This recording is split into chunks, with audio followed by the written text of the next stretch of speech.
Mirë se erdhe në botën ku askush nuk është i pafajshëm. Sekrete shqiptare, vendi ku rrëfimet më të thella, më të ndaluara dhe më të pathëna të shqiptarëve marrin zë. Na bëni subscribe për histori të ndryshme.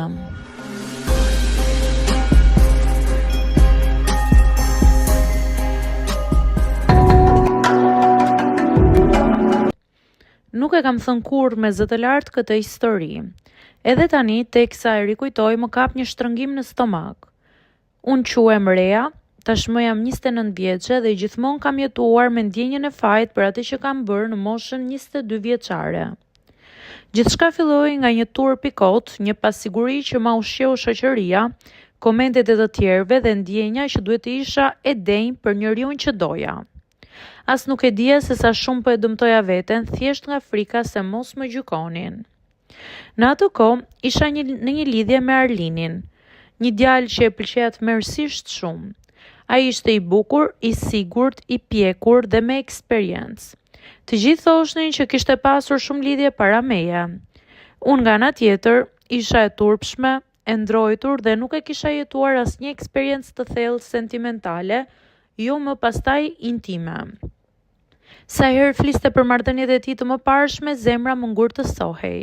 Ndihesha sikur isha shumë prapa, sikur isha një lojtare fillestare që po hynte në një fushë kundër profesionistëve.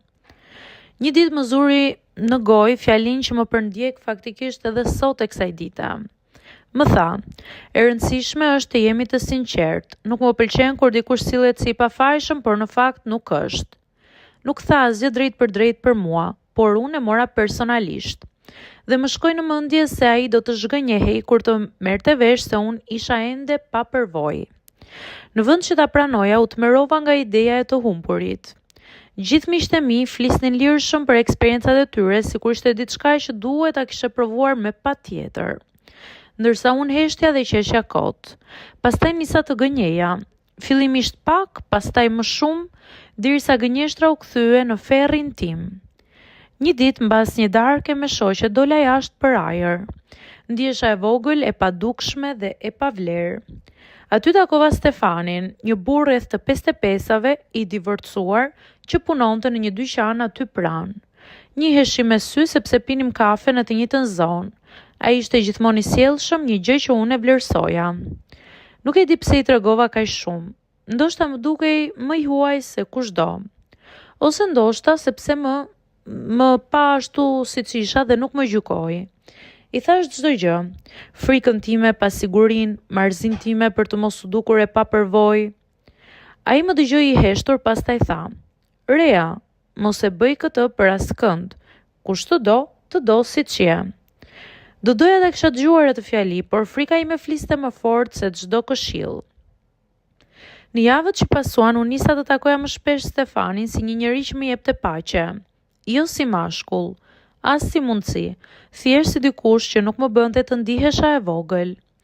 Por një nga ato ditë të turbullta, unë mora vendimin më të keq të jetës. Vendimin që sot nuk do ta merrja më kurrë. I thash Stefanit atë që doja të bëja, edhe arsyen pse. Ai u trondit, më tha disa herë se po e çoja veten dëm, por unë nuk u ndala. Isha aq e friksuar nga humbja e Arlinit sa nuk mendova për veten time.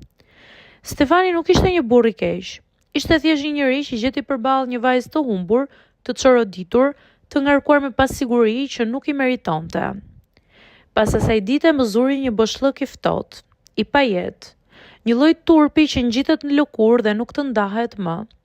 Isha bindur se do të ndihesha më e sigurt, më e rritur, por ndjeva të kundërtën, ndjeva një humbje, pendes dhe një dhimbje që nuk dija ku ta çoja. Kur e takova me Arlinin pas disa ditësh, ai më pa në sy dhe më tha: "Mua më pëlqen që je pikërisht kështu. Nuk dua të kesh qenë me askënd para meje." Sikur dikush të më kishte goditur në gjoks, sikur e gjithë bota të më ishte rrëzuar mbi kokë. U ndava prej tij pak javë më vonë, jo sepse më detyroi, por sepse nuk doja ta mbaja gënjeshtrën mbi vete. Ai kurrë nuk e mori vesh të vërtetën, por unë e mora vesh dhe kaq mjaftonte. E shmanga për muaj të tërë Stefanin. Nuk kisha guxim ta shihja as atë në sy. E dija se nuk kishte faj në vendimin që unë mora. Ishte frika ime dhe jo ai. por ai ishte pjesë e kujtimit dhe unë nuk doja ta përbaloja. Kur më pare rastësisht pas shumë muajsh, më tha vetëm kaq: "Shpresoj ta falësh veten një ditë të reja." Atë ditë qava shumë, jo për atë që ndodhi, por për vajzën që isha në atë kohë. Vajzë e humbur, e ndikuar nga të tjerët dhe e pafuqishme. Sot jam 29 vjeçe. Ende kam disa plagë që nuk janë shëruar plotësisht, por kam mësuar diçka thelbësore. Presioni i shoqërisë të vret më shumë se çdo eksperiencë. Frika të bën të marrësh vendime kundër vetes. Dhe më e rëndësishmja, askush nuk vlen aq shumë sa ta dëmtoj veten për të.